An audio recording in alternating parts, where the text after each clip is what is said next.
வணக்கம். விஜய் ஜோசப் அவர்கள் முதல்வராக பதவியேற்க உள்ளார்.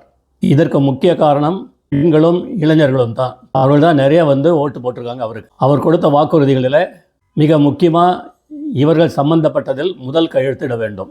குடும்ப தலைவிகளுக்கு மாதம் 2500 ரூபாய், மொத்தம் 1.85 கோடி பேர் இருக்காங்க. செலவு 54,000 கோடி ரூபாய். தமிழ்நாடு முழுவதும் பஸ் பயணம் இலவசம். 2.2 கோடி பேர் இருக்காங்க. ஒரு நாளைக்கு பயணம் செலவு 40 கோடிக்கு மேலே இருக்கும். ஆண்டிற்கு 15,000 கோடி ரூபாய். ஒரு குடும்பத்திற்கு 6 கேஸ் சிலிண்டர் இலவசமாக வழங்கப்படும். ஆண்டிற்கு 38,400 கோடி ரூபாய் செலவு.